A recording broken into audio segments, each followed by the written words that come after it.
Halo semuanya, kita ketemu di materi komunikasi antar pribadi yang merupakan materi dari mata kuliah komunikasi bisnis. Baik, kita mulai dari bagaimana sih sebetulnya ruang lingkup komunikasi antar pribadi.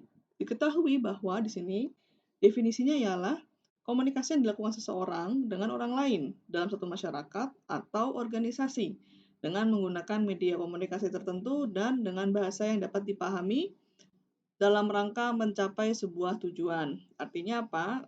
Kita start from yang lingkup terkecil dulu ya, bahwa kita berkomunikasi antar pribadi, yaitu ya kita seperti berbicara, ngobrol dengan orang lain, tujuannya ialah menyampaikan pesan yang ingin kita sampaikan dan menyampaikan pesan dengan bahasa yang mudah untuk diterima ataupun disampaikan, gitu ya. Eee, di sini sebelumnya saya ingin memberitahu teman-teman bahwa mungkin saya tidak akan benar-benar detail untuk, menjelaskan inti per inti.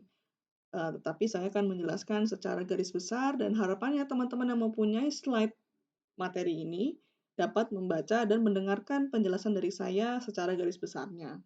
Gitu ya, karena bagi saya komunikasi itu tidak penting secara teori, tapi bagaimana mempraktikkan kepada orang lain, terlebih untuk komunikasi bisnis yang dimana jangkauannya luas ya, karena komunikasi bisnis itu tidak hanya personal, tidak hanya untuk mencapai tujuan pribadi, tapi juga mencakup tujuan perusahaan. Gitu ya. Intinya apa sih indikator komunikasi antar pribadi? Dikatakan kita berkomunikasi ialah kalau kita pasti dilakukan oleh 2 orang atau lebih. Kalau kita berkomunikasi dengan diri sendiri namanya bukan komunikasi antar pribadi ya. Nah, ada orangnya, jadi ada pengirim pesan, ada penerima pesan, ada medianya, ada bahasanya yang digunakan gitu ya, dan ada tujuannya. Ya, ini sifatnya kayak ngobrol aja sih. Kalau mungkin, bahasa tidak formalnya saya bilang mungkin kayak curhat gitu ya, ketika seseorang menyampaikan sesuatu ke orang lain dengan bahasa dan dengan tujuan tertentu, mungkin cara gampang membayangkannya ialah dengan cara ya coba teman-teman bayangkan kalau teman-teman curhat, gitu ya. Tujuannya apa? Semua komunikasi tujuannya sama. Satu, untuk menyampaikan informasi, kedua, berbagi pengalaman, ketiga, untuk menumbuhkan simpati, selanjutnya untuk me memunculkan adanya kerjasama, atau mungkin menceritakan kekecewaan, ini bisa juga seperti berbagi pengalaman ya. Yang keenam, bisa juga untuk menumbuhkan yang namanya motivasi, gitu ya. Komunikasi itu mungkin kalau zaman sekarang bisa kok nggak harus tatap muka apalagi selama pandemi gitu ya. Tapi ingat kalau komunikasi komunikasi tatap muka pasti akan berbeda dengan komunikasi yang tidak tatap muka. Tujuannya apa sih kalau kita berkomunikasi dan tatap muka? Ya satu, akan lebih mengerti gitu ya. Karena dengan kita melihat orangnya langsung, dengan kita ngobrol secara langsung, kan kita lihat gesturnya seperti apa, mimik wajahnya seperti apa, bagaimana dia menyampaikan pendapatnya, apakah mungkin pendapatnya ada indikasi menyerang, atau hanya curhat, atau hanya sharing gitu ya. Jadi, kita punya tuh sebetulnya plus minus ketika kita melakukan komunikasi tatap muka. Keuntungannya ya kita lebih tahu gimana gesturnya, kerugiannya ya kita, mungkin untuk orang-orang yang introvert yang nggak suka ketemu sama orang, lebih menyerap energi gitu ya, dan ketika kita ngobrol kadang, ini bisa jadi hal positif juga sih, kadang kalau kita terlalu banyak ngobrol, lupa waktu gitu ya, tapi meskipun jadi lupa waktu sebetulnya ada unsur positifnya juga, gitu ya. Oke, ada juga gaya kepemimpinan. Jadi ketika teman-teman melakukan komunikasi nih dengan orang lain, pasti tanpa sadar ada salah satu, eee, dari teman-teman yang ngelit pembicaraan dulu. Jadi siapa yang mulai duluan, siapa yang merespon, kemudian bagaimana timbal baliknya, gitu ya. Nah, dalam bisnis atau perusahaan, penting nih ketika berkomunikasi dengan menggunakan, gaya leader atau gaya kepemimpinan. Artinya apa? Biar teman-teman tuh dapat dihargai oleh orang lain, gitu. Oke, maaf ada gangguan gitu ya. Untuk yang lain definisi teman-teman mungkin bisa baca dengan sendirinya ya, bahwa ini bentuknya ada yang otokratis, terus ada yang partisipatif, ada yang free rein, kemudian ada teori kepemimpinan, sebentar. Oke, situasional, pemahaman diri. Nah, apa sih nyambungnya komunikasi dengan kebutuhan manusia? Siapa tahu dengan berkomunikasi merupakan salah satu pencapaian yang ingin dicapai oleh kebutuhan si manusia tersebut gitu ya. Oke, nah ini tingkat kebutuhan seorang manusia. Pertama dari yang dasar, kemudian ada love, ada mungkin afeksi, terakhirnya ialah aktualisasi diri. Jadi ingat, bayangkan ketika teman-teman berkomunikasi, anggaplah teman-teman sebagai suatu media untuk mengaktualisasi diri. Jadi untuk teman-teman yang mungkin kurang pede untuk berbicara depan umum, berbicara atau presentasi, ingat, bayangkan teman-teman mengaktualisasikan diri teman-teman dengan cara berbicara di depan umum. Gitu ya. Oke, nah ini teori-teori yang lain mungkin teman-teman bisa sambil membaca sendiri ya. Intinya saya hanya ingin mendeliver bagaimana sih pertemuan kedua ini ya untuk teman-teman yang kebetulan mahasiswa saya eh, mengenai komunikasi antar pribadi yang pada akhirnya akan menuju kepada komunikasi bisnis. Gitu ya. Oke, selain ketika teman-teman berkomunikasi ya, itu kan teman-teman ada yang berbicara, ada juga yang mendengar. Nah, kadang menjadi pendengar itu tidak enak kadang gitu ya, karena banyak informasi yang harus diserap, diolah, belum lagi kalau kita ada mispersepsi, miskomunikasi gitu ya. Nah, ini ingat, teman-teman berbicara juga sebisa mungkin memudahkan yang mendengar, ya. Apalagi kalau teman-teman berpresentasi nanti di perusahaan tertentu, ketika menyampaikan suatu ide atau gagasan, cobalah untuk menggunakan bahasa yang segampang mungkin atau yang, meskipun bahasanya berat, tapi setidaknya gampang dicerna oleh audiens kita, gitu ya. Nah, oh ya, mungkin teman-teman di pertemuan pertama saya pernah jelaskan bahwa komunikasi itu ada melalui secara berbicara langsung, melalui tulisan, mendengarkan, ataupun membaca, gitu ya. Ini verbal dan nonverbal kategorinya. Kalau yang verbal berbicara dengan menulis, kalau yang nonverbal mendengarkan atau listening dan reading membaca. Jadi kan ketika orang menulis itu kan juga menyampaikan satu pesan kepada orang lain meskipun secara nggak langsung, gitu ya, secara nonverbal. Nah, untuk teman-teman yang mungkin udah sering jadi teman curhat, ini bukan hal yang sulit ya untuk menjadi pendengar gitu ya. Menjadi pendengar yang efektif tuh nggak mudah, tapi bisa dilakukan gitu ya. Pertama pay attention dulu, perhatiin aja dulu dia ngomong apa, perhatiin aja dulu.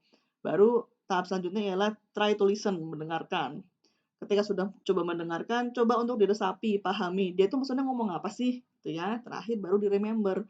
Berikan penghargaan kita kepada pemberi pesan bahwa, "Oh, selain mendengar saya juga mengingat loh apa yang Anda bicarakan." Ini penting ya ketika teman-teman nanti menjalin komunikasi bisnis dengan rekan kerja atau kolega perusahaan bahwa, oh, dia menunjukkan respect pada kita, eee, atau teman-teman menunjukkan respect kepada mereka dengan cara apa?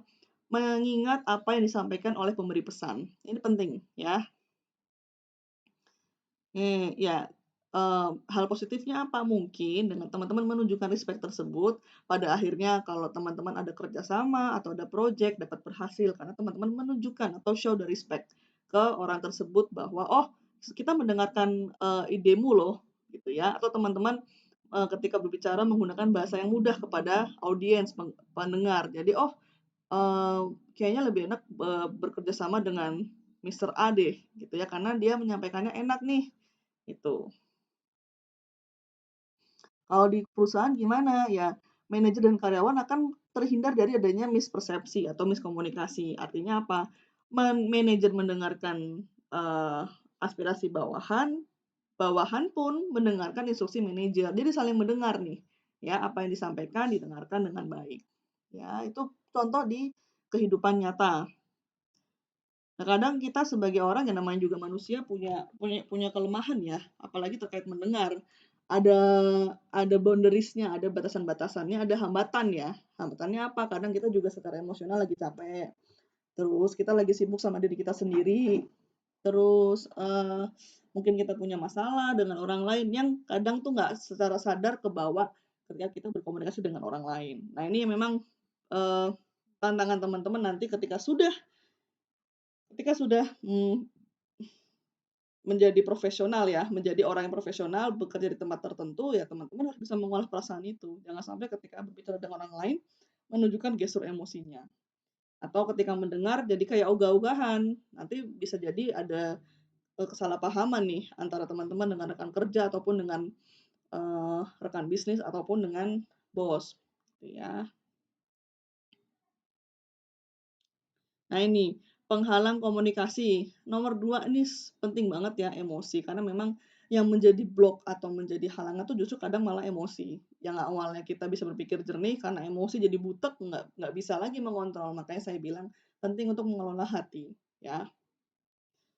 Atau nih kebanjiran informasi, teman-teman terlalu overload banget dengerin berita-berita. Nah, ini juga kadang bikin kita jadi masuk dengerin gitu ya. "Aduh capek deh gue," gitu misalkan, terlalu banyak informasi yang masuk, saya nggak tahu harus pilih yang mana. Ya teman-teman harus pandai mengelola mengelola hati dan pandai mengelola informasi, gitu ya.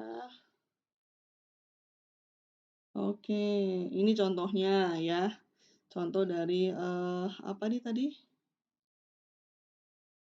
kurang efektif ya, karena tidak ikut dengan kegiatan menyimak. Nah, ini yang memang terkait menyimak, mendengarkan itu penting nih.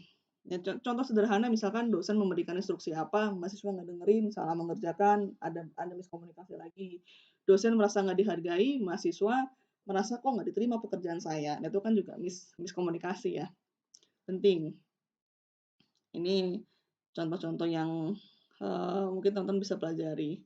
Oke, untuk teman-teman yang ada di BSI bisa sambil mengerjakan yang lainnya. Intinya untuk pertemuan ini ialah terkait komunikasi, pentingnya mendengar dan pentingnya mengelola hati dan mengelola emosi, mengelola informasi bahwa tetaplah menjadi komunikator yang baik, penyampai pesan yang baik, dan tetaplah menjadi pendengar yang baik. Sehingga kalau sudah menjadi seseorang profesional dalam satu perusahaan, teman-teman itu tidak, dapat meminimalisir yang namanya bentrok ya, bentrok antara atasan bawahan, rekan kerja, ataupun rekan bisnis di luar di luar perusahaan.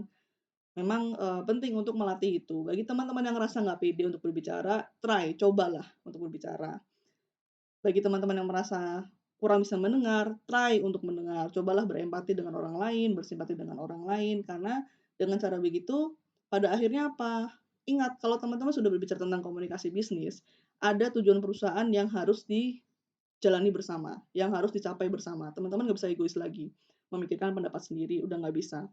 Harus saling respect each other, gitu ya. Oke, sekian sekian dari saya untuk penjelasan slide ini. Semoga teman-teman yang punya slide-nya dapat dapat dapat tercerahkan dengan sedikit penjelasan dari saya, dan teman-teman mungkin yang sambil mendengarkan bisa mengambil intisarinya bahwa ketika try to communicate with people ada dua aspek. Satu berbicara, dua mendengar. Jadilah pembicara yang mudah untuk menyampaikan materi dan jadilah pendengar yang baik dengan cara berempati.